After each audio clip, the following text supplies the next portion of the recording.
네, 안녕하세요. 블루입니다. 일주일 만에 다시 이렇게 녹화를 하는데요. 오늘 되게 뭘 할까 생각을 되게 많이 했어요. 뭐 공장을 할까, 상가를 할까, 아니면 아파트 쪽을 해볼까. 근데 가장 많이 물어보시는 게 이제 원룸, 오피스텔, 이런 월세 쪽이거든요. 아무래도 그런 쪽으로 수요가 많으니까. 그래서 오늘은 원룸 구하는 방법에 대해서 좀 얘기를 할게요. 원룸 구할 때 가장 먼저 요즘에 보는 게 직방, 다방 이런 거잖아요. 좋아요. 직방, 다방 제 주변 중개하시는 형님들이나 뭐 사장님들이나 많이 사용하시고 좋은데 그 중에서도 좀 허위 매물들이 조금 있어요. 솔직한 얘기로 제 친구들 얘기 들어보면은 뭐 직방 다방에 좋은 물건이 나와서 보러 갔는데 그 물건은 나가고 다른 비슷한 물건이 있다더라. 그래서 보니까 그거보다 조금 안 좋긴 한데 뭐 그럭저럭 괜찮아서 계약을 했다 뭐 이런 친구들도 많고, 미끼 매물이죠.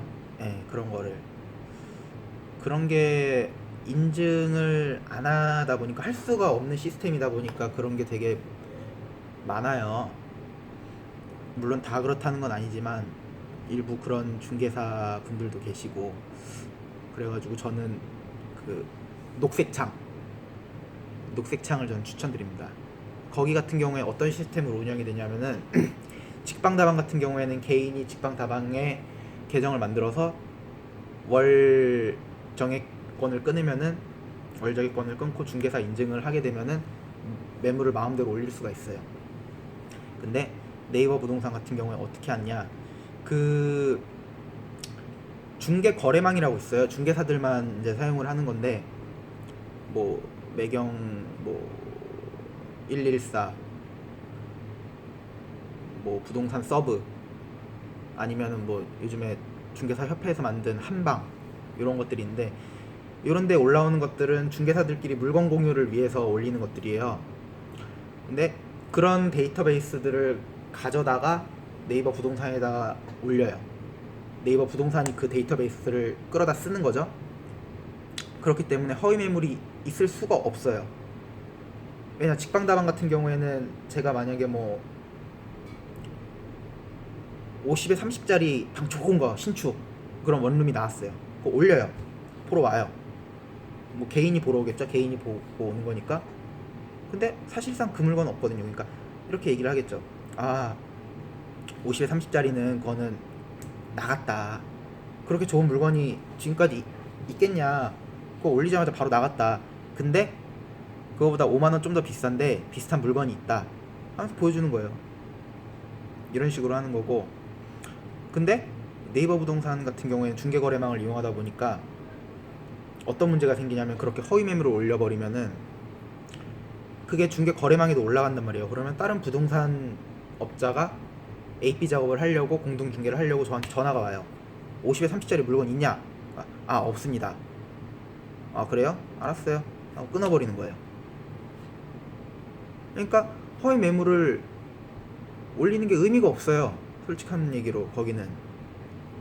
그렇기 때문에 네이버 부동산, 아이고 네이버 네이버 얘기하면 안 되는데, 아무튼 그 초록색 창을 이용하시는 걸 저는 추천을 드립니다. 아니면은 가장 좋은 거는 직접 부동산에 방문하시는 게 가장 좋고요. 그리고 부동산에 방문하셔서 이제 물어볼 거 아니에요. 뭐 이런 물건 있냐, 이런 원룸, 투룸, 1.5룸 이런 걸 찾는다. 그러면은 뭐 이런 물건이 있고 이런 물건이 있고 얘기를 해주겠죠. 그럼 보러 가요. 보러 가면은 가장 먼저 보셔야 될 거 몇 가지가 있습니다. 먼저 가면서 물어보세요. 아, 여기 공실이에요? 아니면 지금 사람이 살고 있어요? 그러면 사람이 살고 있다 그러면은 그냥 보시면 되고요. 공실이라 그러면은 꼭 공실 이유를 물어보셔야 돼요. 왜 여기는 공실이냐, 공실이 된 지 얼마나 지났냐. 뭐 공실이 된 지 별로 안 지났다 그러면 상관이 없는데, 아, 여기 공실이 조금 된 지 오래됐습니다 하면은 한 번쯤 다시 생각을 해보셔야 돼요. 왜냐면은 저희 동네가 인천이잖아요. 제가 인천 살거든요. 근데 저랑 같이 공부하던 형이 인천에서 원룸 쪽을 하는데, 그 살인 사건이 작년인가 재작년인가에 크게 있었죠. 그 사람을 중개를 해서 입주를 시켜줬어요. 그 사람을. 근데 그 사람이 이제 그런 사건을 터뜨린 거죠. 근데 그렇게 되면은 그 집 같은 경우에는 집이 정상적인 사람이라면 그 집에 들어갈까요? 안 들어갈까요? 그런 사람이 살았고 그런 일이 있었던 집인데, 그쵸? 근데 그러면 당연히 공실이 오래 될 수밖에 없는데 그런 걸 얘기를 안 해요. 그러면은 여러분 같은 경우에는 굉장히 찝찝하죠. 누가 그런 집에 살고 싶어요. 그래서 공실이 오래되는 이유도 있고, 그렇기 때문에 꼭 어떤 이유로 공실이 오래도록 지속이 됐는지 한 번쯤 물어보셔야 돼요. 부동산이 뭐 솔직하게 얘기를 안 한다고 하더라도 한 번쯤은 물어보셔야 돼요. 그리고 들어가셔서 보실 때 일단 도배 같은 경우에 이제 곰팡이가 쓰는 집들이 있어요. 그런 집들이 있는데 여기 곰팡이가 쓰러져 있으니까 이건 새로 도배를 해주겠다 라고 하는데, 솔직히 몇 개월 한두 달, 세 달 사실 것 같으면 신경 안 쓰셔도 상관없어요. 근데 1년, 2년 이렇게 사실 거다 그러면은 그런 집은 안 들어가시는 게 좋아요. 한번 곰팡이 쓴 집은 계속 쓸어요.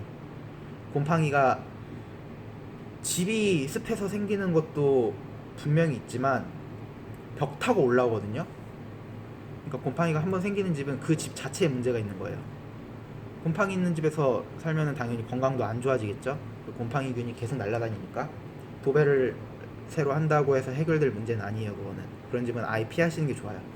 그리고 보일러, 가장 중요한 거, 보일러, 그리고 보일러 온수, 이 가장 중요해요.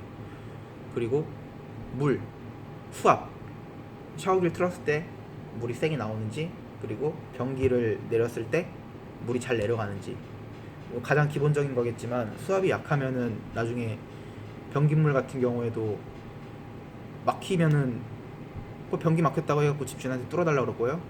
내가 뚫어야 되거든요.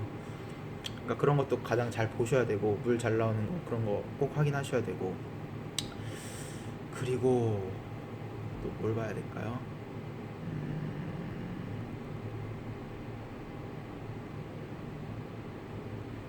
그렇게 집을 보셨으면은, 이거는 약간 좀 다른 얘기긴 한데, 창문이 이제 베란다 창문이 있을 거예요. 창문이 큰지 작은지 이런 것도 보셔야 돼요. 큰 게 좋은 사람도 있고 작은 게 좋은 사람도 있는데, 제가 이렇게 보면은 크면은 햇빛이 잘 들어와서 좋아요. 근데 난방이 잘 안 돼요. 창문이 크다 보니까 바람이 들어올 때가 더 많고 우풍도 심하고, 그리고 집안 온도가 잘 안 올라가요. 근데 창문이 작으면은 좀 답답하겠죠? 그 대신에 난방은 따뜻하게 잘 되고요. 그런 차이가 있고,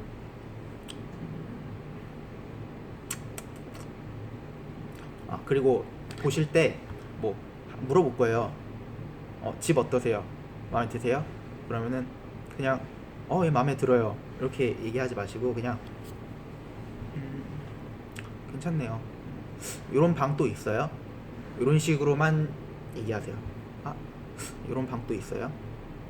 왜냐면은 이런 방을 몇 개를 더 봐야 돼요. 하나만 보고 계약하실 수 없잖아요. 근데 이 방이 마음에 든다 그러면은 이 방 마음에 드는데 다른 방도 보여주세요 하면은 그 방보다 좋은 방을 절대 안 보여줘요. 안 좋은 걸 보여줘.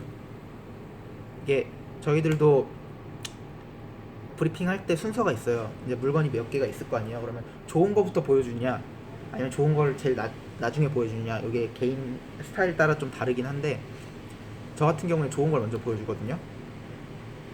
왜냐면 좋은 걸 먼저 보여주고서 그 다음에 안 좋은 것들을 보여줘야지 좋은 게 눈에 확 들어오는 것도 있고, 그리고 마지막에 처음 보신 게 가장 좋아요, 그걸로 하세요 라고 얘기할 수도 있고. 근데 안 좋은 거를 나중에 보여드릴 때는 단점이 좀 큰 단점이 있어요. 한두 개 보는 것 같으면 상관이 없는데, 이제 저는 이제 공장 상가를 하다 보니까 많이 보여드려요. 많이 보여드릴 때는 4-5개까지도 보여드리고 하는데, 이동 시간 있잖아요. 다 근처에 있는 게 아니라 공단 뭐 이쪽에서 저쪽 이렇게 막 흩어져 있으니까, 그럼 이동하는 시간이 못해도 한 5분 10분 정도 된단 말이에요. 하나 볼 때마다. 그리고 하나 보여주면 또 브리핑 하는데 한 10분 20분 지나고, 한 개, 두 개 볼 때까진 괜찮아요. 근데 세 개, 네 개 볼 때 되면은 보는 사람도 지치고 저도 지쳐요. 그러니까 이게 막 어떤 느낌이냐면은, 저도 그렇게 생각하는데, 막 그게 그거 같고 이게 그거 같고, 본 게 뭐 이것도 괜찮은 것 같고 저것도 괜찮은 것 같고 뭐 다 똑같아 보이고 막, 그러니까 마지막에 좋은 거를 봐도 그냥 그렇게 보이는 거예요. 그러면은 그냥 한번 생각해 볼게요 그러고 가요 그냥. 근데 처음에 좋은 걸 딱 보여주면은 그게 가장 임팩트가 있으니까, 나중에 볼 때 좀 지치고 지루해지면은 그래 처음 게 제일 낫다 이런 생각이 들거든요. 그렇기 때문에 계약 확률이 훨씬 높아요. 이건 여담이고요. 그리고 이제 계약 원하시는 집을 골라서 계약을 하실 때 등기부, 기본적으로 계약서, 중개대상물 확인설명서, 건축물 대장, 등기부 이렇게 기본적으로 띄워줘야 돼요. 그렇게 되면은 뭘 보셔야 되냐, 계약 조건을 먼저 보셔야 되고, 그리고 등기부, 그 건축 중개대상물 확인설명서. 근데 계약 사항 같은 경우에는 다 기본적인 사항이고, 특약 같은 경우에만 이제 임대인이라든지 임차인이라든지 원하는 조건으로 특약을 거는 건데, 그거는 딱히 문제되는 사항이 생기기가 쉽지가 않아요. 뭐 다 기본적인 내용이고, 뭐 특별한 내용이 들어간다 그러면은 그거는 케이스 바이 케이스니까, 그런 거는 저한테 문의를 한번 주시면은 제가 그런 걸 한번 봐드릴게요. 그리고 솔직한 얘기로 중개대상물 확인 설명서도 어차피 똑같은 거기 때문에 중개사들한테는 그게 의무사항이어갖고 주긴 줘야 되는데, 솔직히 볼 거는 없어요. 딱히 다 그냥 뻔한 내용들이고, 뭐 거기 보면은 이런 식으로 적혀 있을 거예요. 저희도 이제 보면은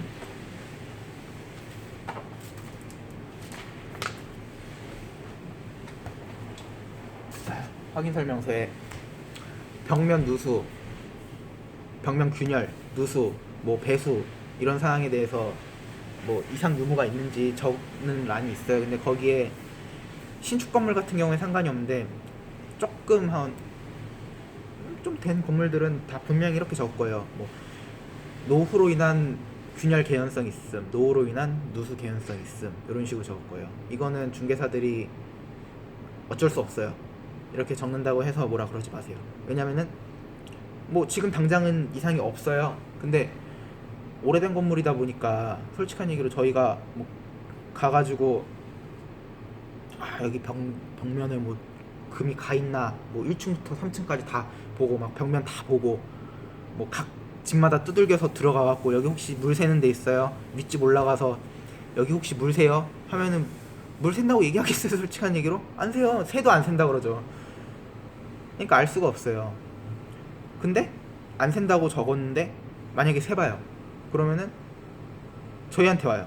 집주인한테 가는 게 아니라 제일 먼저 저희한테 와요. 아니 여기에 안 샌다고 적어놨는데 샌다, 이거 중개사고다, 배상해내라. 안 그럴 것 같죠? 다 그래요. 열이면 여덟은 그래요. 뭐 두 명은 안 그럴 수도 있는데 다 그런다는 건 아닌데, 열이면 여덟은 그래요. 저도 중개하면서 많이 겪었어요. 예. 뭐 쓸데기 없는, 진짜 뭐 솔직히 저희한테 얘기해도 해결 안 되는 문제거든요. 근데 저희한테 굳이 얘기를 해요.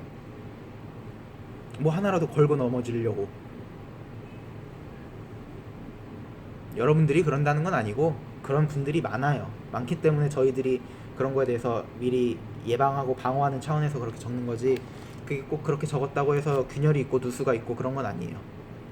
그리고 두 번째로 보셔야 될 게 건축물 대장. 건축물 대장은 보셔야 될 게, 평수 이런 거는 솔직히 뭐 속일 게 없어요. 근데 가장 빈번하게 속이는 게 뭐냐면은, 건축물 대장상 주택으로 되어 있느냐 안 되어 있느냐. 이제 일반 원룸 빌라 같은 경우에는 상관이 없는데, 상가주택 같은 경우에 어떤 식으로 하냐면 옥상 같은 경우에를 사무실로 빼버려요. 사무실 상가로 빼버려요. 그렇게 되면은 용적률이 좀 더 나오거든요. 그래갖고 한두 칸을 더 지을 수가 있어요. 근데 그렇게 되면 뭐가 문제냐, 빌라 분양하는 거 보면은 가끔 보다 보면은 뭐 옥상층 뭐 아니면은 뭐 3층 구석 뭐 이런 자리에 뭐 사무실 자리 싸게 분양한다, 사무실인데 주택으로 개조를 해갖고 사람이 살 수가 있다, 이런 데가 있어요. 이런 데 절대 분양 받으시면 안 돼요. 애초에 용도가 주택으로 안 돼 있었기 때문에 거기 들어가셔서 주택으로 사용을 하신다. 근데 많이 걸렸다, 그럼 바로 퇴거예요. 거기는 사무실로밖에 못 써요. 바로 퇴거예요. 쫓겨나요 그냥, 구청에서 걸리면은. 그렇기 때문에 그런 집은 싸다고 해가지고 들어가시는 분들이 없었으면 좋겠어요.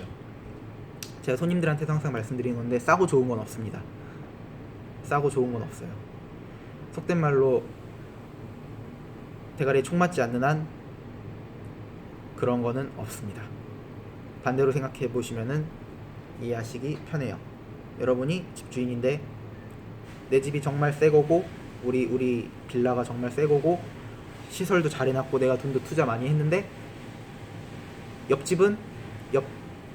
빌라가 자기 거보다 안 좋은데 뭐 50에 나요. 무보증으로 50에 놓는데 그러면 내 집도 50에 놓을래, 이렇게 절대 안 해요. 이 집보다는 내 집이 좋으니까 단돈 5만원 10만원이라도 더 받을래. 왜냐, 저 집보다 내가 투자를 더 했으니까 시설에. 이렇게 가지. 여러분도 생각해봐요. 옆집이 내 집보다 더 안 좋은데 월세 50만원 받아요.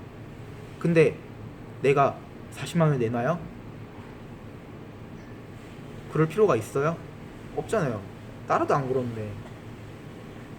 그러니까 싼 거 좋아하지 마세요. 싼 거는 다 이유가 있습니다. 자, 그렇게까지 보셨으면은 확정일자를 이제 받으셔야 돼요. 계약을 하시고 계약금을 치르고 이제 잔금까지 치르시면은 확정일자를 받으셔야 되는데, 확정일자는 집키를 인도받고 그리고 동사무소에 전입신고를 하시면 됩니다. 그러면은 이 길 0시부터 대항력이 발생이 됩니다. 자, 대항력이라고 하면은 어떤 거냐, 보증금을 변제받을 수 있는 선순위 변제권자가 됩니다. 우선권자가 됩니다. 뭐 그럴 일은 없겠지만 그 빌라 전체가 경매가 들어가게 되면은 여러분은 보증금을 받으셔야 될 거 아니에요. 그러면 그 경매 낙찰 대금에서 여러분의 보증금을 최우선 순위로 변제받으실 수 있습니다. 자, 그게 은행 기존의 뭐 1순위 저당권자, 2순위 저당권자보다 먼저 받으실 수 있는 소액, 그걸 정확히 용어로 지금 저도 제가 집 쪽을 안 하니까 정확히 잘 기억은 안 나는데, 최우선 변제권자였나 우선 변제권, 여기 있네요. 소액 보증금의 최우선 변제권. 요거 같은 경우에는 부동산에다 물어보시면은 각 시도마다 최우선 요건이 달라요. 변제권자의 요건이 달라요. 뭐 보증금 금액이 얼마부터 뭐 이런 게 있는데, 기본적으로 원룸 같은 경우에 뭐 500만원, 1000만원이다, 보증금이 500만원 좀 1000만원이다, 그러면은 대부분 받으실 수 있습니다. 그렇기 때문에 크게 여러분들이 들어가실 때 이 보증금 떼이면 어떡하지? 라고 걱정을 하실 필요가 없어요. 사실상. 예. 그리고 이거는 뭐 사시면서 문제될 수도 있는 건데, 필요비가 있고 유익비가 있어요. 요거는 이제 일반인들은 잘 모르시는데, 필요비와 유익비의 개념을 잠깐 설명드리면은, 제가 집이 있는데 뭐 전구를 갈고 뭐 전기 콘센트가 고장이 나왔고 그거를 갈고, 뭐 수도꼭지가 부서져가지고 그 수도꼭지를 갈고, 이런 거는 필요비예요. 소모성 물품, 그러니까 그 집 가액의 증가가 없는 금액. 뭐 솔직한 얘기로 이렇게 생각하시면 편해요. 내가 전구를 갈았어요. 새 걸로 갈았어요. 그렇다고 우리 집 가격이 올라가요? 아니죠. 근데 내가 만약에 베란다를 텄어요. 아파트 베란다를 텄어요. 그러면은 베란다 튼 집이랑 안 튼 집이랑 가격 차이가 있죠. 그런 거는 유익비라 그래요. 그리고 뭐 제가 주택을 팔 건데 뭐 주택에다가 엘리베이터를 놨어요. 뭐 쉽게 얘기해서 엘리베이터를 놨어요. 그러면은 엘리베이터 있는 빌라랑 없는 빌라랑 가격 차이가 있겠죠. 그런 건 유익비예요. 근데 뭐 창문을 갈았어요. 집 창문을 갈았어요. 집 창문을 간다고 해서 뭐 집 가격이 올라가요? 집 창문이 뭐 이 집은 창문이 새 거기 때문에 100만 원이 더 비쌉니다. 이러면은 통해요?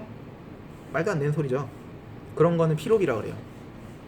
그러니까 집 가액에 영향이 있는 거냐 없는 거냐에 따라서 필요비 유익비가 되는데, 중요한 거는 여러분들이 이제 원룸 월세를 사실 때 집주인이 다 고쳐줘야 되는 거 아니냐 라고 생각을 하시는데, 사실상 그렇지도 않아요. 그렇기 때문에 이거에 대한 분쟁이 굉장히 많아요. 뭐 보일러가 고장이 났다, 집주인이 원래는 갈아줘야 되죠. 근데 대부분 안 고쳐줘요. 고쳐주시는 착한 분들도 계시는데 안 고쳐주시고 뻐기시는 분들도 계세요. 그리고 뭐 변기가 막혔다, 뚫어주세요, 안 뚫어주시는 분들이 더 많아요. 그렇기 때문에 이런 거는 어느 정도 솔직히 이거 뭐 소송 가갖고 하면은 할 수는 있어요. 근데 변기 한번 뚫으려고 소송 가가지고 돈 들이고 뭐 6개월 1년 6개월씩 막 기다려갖고 변기 뚫어요? 그건 아니죠. 그쵸? 뭐 그러셔도 상관은 없습니다. 하지 말라는 건 아니에요. 근데 기회비용으로 봤을 때 전혀 나한테 이득이 안 되는 거예요. 그거는 마음이 편하시다면은 그렇게 하셔도 됩니다. 그렇기 때문에 어느 정도 타협을 보셔야 돼요. 계약을 하실 때 아예 처음부터 얘기를 하세요. 집에 대해서 수리비가 뭐 3만원이면 3만원, 5만원이면 5만원 이상 나오는 것들은 집주인이 수리를 해달라. 근데 5만원 밑으로 나오는 것들은 내가 수리를 하겠다. 이런 식으로 아예 딱 기준을 못 받고 들어가시는 게 오히려 더 깔끔해요. 네. 그리고 뭐 하나하나 설명하려면 너무 뭐 끝도 없으니까, 워낙 상황들이 많으니까 그런 것들은 뭐 제 아래 있는 카톡이나 아니면 댓글로 남겨주시면은 제가 상담을 해드리겠습니다. 오늘은 원룸 구할 때 주의하실 점이랑 뭐 그런 것들에 대해서 알아봤고요. 제가 토요일날마다 영상을 올려요. 다음 주 토요일에는 상가, 상가 구하실 때, 장사를 하실 때 상가 구하실 때 어떤 거를 주의해야 되는지 그런 거에 대해서 제가 또 간략하게 설명을 드리도록 하겠습니다. 네, 지금까지 시청해 주셔서 감사하고요. 구독, 좋아요 한 번씩만 눌러주세요. 네, 감사합니다.